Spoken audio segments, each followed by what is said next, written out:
où je suis avec Marine devant l'œuvre Impact, donc place Général de Gaulle. On est là du coup pour parler d'un été au Havre. Marine, est-ce que vous pouvez rapidement nous présenter un peu les œuvres qui se situent ici, notamment Impact? Là, on est devant Impact justement qui vient de se déclencher. Donc c'est une œuvre en fait qui a été réalisée par un artiste qui s'appelle Stéphane Tidé, donc qui a été invité pour un été au Havre à venir faire une œuvre pour ce bassin, le bassin du commerce. Donc c'est un artiste qui fait plutôt des installations artistiques donc dans son travail, et souvent des installations qui vont être en mouvement. Donc des mouvements assez lents, c'est des choses assez hypnotiques, souvent des boucles. Donc il va utiliser souvent dans son travail justement les éléments naturels dont l'eau. Et ce qui l'intéresse en fait dans cet élément-là, c'est en même temps le caractère insaisissable qu'il y a donc avec l'eau. Donc là en fait on a deux jets qui viennent se rencontrer vraiment par intermittence. Donc ils vont se mettre en marche tous les quarts d'heure pendant 3 minutes. Donc l'idée c'est vraiment qu'on soit dans cette attente justement qui est volontaire, qui est voulue par l'artiste. On attend ça un peu comme un événement, comme un feu d'artifice. Lui il emploie vraiment ce mot-là, le feu d'artifice. Donc on attend en fait cet impact et qui va créer en fait une espèce en même temps d'arche éphémère qui vient compléter un peu la perspective avec le pont qu'on voit, et puis en même temps une espèce de forme mouvante comme ça qui va se déformer pendant 3 minutes sous nos yeux. Alors du coup, on a aussi d'autres œuvres à côté de celle-ci. On a Jardin fantôme et Catène de conteneurs, c'est ça? Oui, c'est ça. Donc on a dans le bassin du Roi une œuvre qui s'appelle Jardin fantôme, qui a été créée par l'artiste Baptiste de Bombourg. Donc c'est une œuvre en fait qui a été réalisée dans de l'acier Corten. C'est des découpes en fait qui ont été réalisées dans ce métal-là et qui ont été disposées sur les parois du bassin.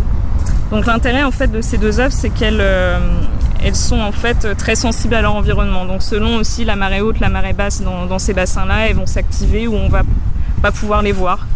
Donc celle de Baptiste de Bombourg, en fait, les motifs reprennent des motifs qui sont utilisés dans le château de Blois, dans la chambre en fait de François Ier. D'accord. Donc c'était en fait ce clin d'œil-là à la fondation de la ville qui s'est aussi faite justement autour de ce bassin, donc le bassin du Roi. Donc voilà, l'idée en fait c'est que finalement au fur et à mesure des marées hautes, donc la mousse en fait, les algues vont se déposer sur ces plaques-là. Et on va avoir un peu un jardin marin qui va se créer.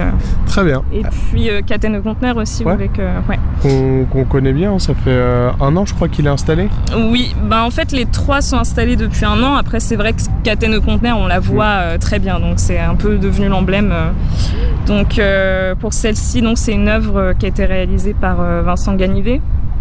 Et donc dans son travail il utilise toujours la même technique qui est la technique de la chaînette.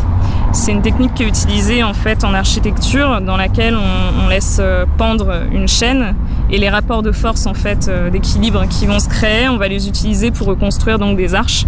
Donc c'est des arches qui sont pas vraiment en arc de cercle mais plutôt un peu ovales. Et donc cet artiste Vincent Ganivet, il va réutiliser à chaque fois cette technique pour créer des arches en parpaing, en briques, donc souvent des matériaux assez bruts qui renvoient vraiment au milieu de la maçonnerie. Lui, ce qui l'intéresse, c'est vraiment l'idée du chantier. Il disait même que la mise en œuvre l'intéressait plus que le résultat finalement. Et donc là, pour l'œuvre Catène de conteneurs, il a utilisé vraiment ce symbole du monde portuaire qui est aussi assez brutal, donc avec les conteneurs. Et ça crée aussi un peu un contraste avec la rue de Paris, la droiture de cette rue-là. Et puis là, on a cette œuvre qui paraît toute légère, tout en finesse en fait, alors qu'elle envoie quand même des conteneurs très très lourds comme ça dans le ciel. Alors du coup, l'avantage de ces œuvres, c'est qu'elles sont disponibles pour tous, tout le temps. Rien de payant, on peut venir les admirer et elles sont ancrées dans un parcours d'un été au Havre. Oui, c'est ça, elles sont toutes ancrées dans certains parcours donc d'un été au Havre. Impact, on l'a vraiment, comme il est un peu sur le point de départ, il est en plein centre-ville, on l'a vraiment très disponible. Ensuite, on a la Catène de conteneurs qui est plutôt sur le parcours bleu cette année. Donc l'idée c'est qu'on suive un peu le front de mer après ça. C'est vraiment la porte d'entrée sur le monde portuaire. Et puis Bassin du Roi est plutôt sur le parcours rouge du coup. Donc chacune est vraiment sur un parcours différent. Et puis effectivement, l'intérêt c'est qu'on n'ait pas besoin d'entrer dans des structures, dans des musées pour venir les voir, quoi. C'est accessible à tous, même pour les gens qui partent pas en vacances forcément. Ils ont quand même des choses à voir, des choses qui se passent dans leur ville. Très bien. Donc un été au Havre, c'est donc disponible tout l'été. Et puis même les œuvres, au final, ça fait 1 an qu'elles sont là, donc elles sont même disponibles tout le temps. C'est ça, exactement. Donc si vous voulez sortir, n'hésitez pas. Les œuvres sont là. Donc on rappelle, il y a Impact, Jardin Fantôme et Catène de Conteneurs, c'est ça ? Exactement. Ouais. Très bien. Et il fait beau, c'est le moment de sortir. Allez-y et on se retrouve bientôt sur West Track Radio. Au revoir Marine. Au revoir, merci.